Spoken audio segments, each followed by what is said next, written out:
firing domes. Okay, well, this little one behind me is, this was like our first little model experiment for this system of an exterior firing.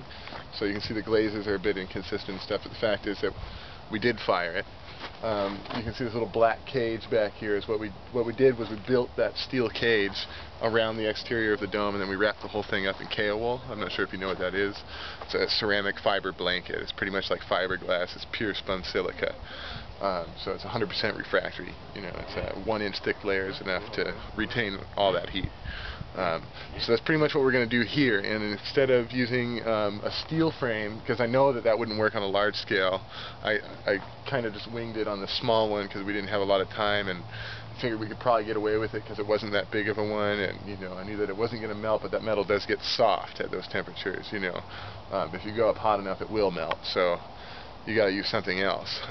We're going to be using these ceramic pins, these thumbtacks that are like, it's just like a thumbtack, a flat disc with a pin on it, and we're going to make hundreds of these things with holes in the tops of them so that they'll be placed onto this structure and wired together so that it'll be like, you know, a bed of nails kind of facing into the structure, you know, with a big flat base to support whatever we want to put on the outside of that. So pretty much we're creating an exterior shell. We're building a kill around the dome, and just with a significant air gap, you know, so that the circulation can get to the outside.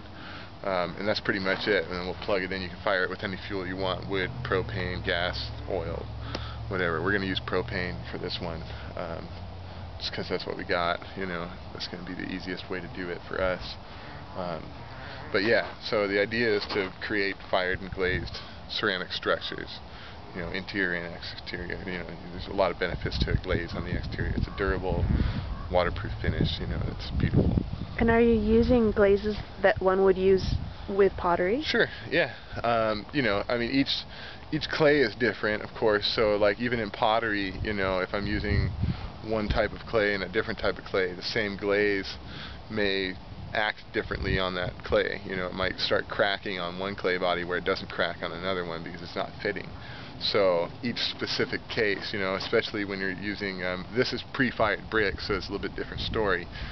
You know, that's a manufactured product. But if I'm going to go out on site somewhere and just start digging their clay earth and building, I need to do a certain amount of experimentation beforehand to know that the glazes that I'm using are going to be sufficient. Possibly in a kiln on a piece of pottery. Yeah, yeah. And would you do this technique on the inside and outside at once, or would those be two separate firings? The entire firing is all one.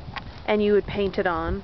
Yeah, or spray, or pour, however you want to do it. So in a case like this, where you're talking about doing it on here, currently there are holes in the structure, just like on this one over here. Is that for ventilation in this hot climate? It's big. Well, you know, it's partially just design, you know, and then yeah, definitely, you know, it's nice to get some wind through here. These are designed to be exterior, you know, outside structures, you know, outside inside spaces, so where you can go and sit in the dome and you get the shade, but you still feel like you're outside, sort of thing. You know, it's not. This isn't by any means a house, you know. If we wanted to design it as a house, then there wouldn't be so many holes in it, obviously, you know. Neat. So after the experimentation phase, maybe more of those. Maybe more of those. And yeah. This was something that Nader Khalili had done before? Right, yeah, in Iran. This is how he actually started before he even started with Super Adobe. His dream was to fire ceramic houses. He came up with this when he was traveling in the desert, and you know, he got to this point where he was trying to figure out how to help the people build, you know, for the people, not for money, just, to house the people that need homes, and make safe and affordable structures for these people. They're all living in adobe houses, and they're all collapsing every time it rains, and every time, because they're building the same way that we're building here. They're building these domes and vaults, but these vaults, they're strong, but then as soon as it gets wet and there's no stabilization in there, then it becomes mud and these roofs will fall in.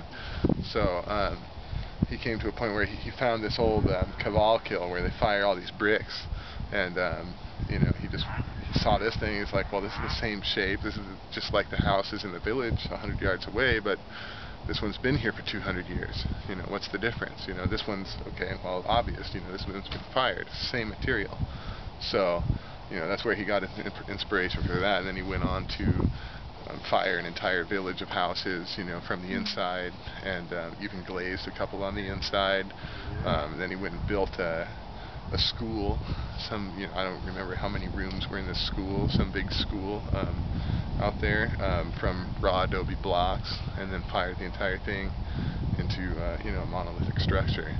And then he came to America and started trying to get permits to continue that study here, but then the fire department would say, oh, you got to talk to the building department. Building department would say, you got to talk to the fire department.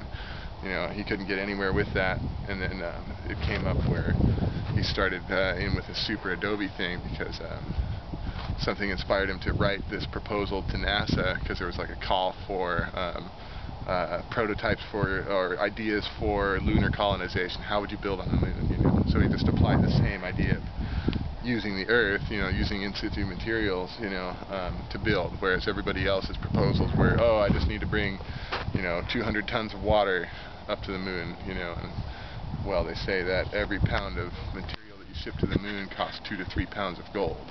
So, 200 tons of water up to the moon is kind of a pricey venture, But bringing bags. But bringing bags, it's nothing. Bags in a vacuum, and then there you go. You're ready to go. It's just build up the domes.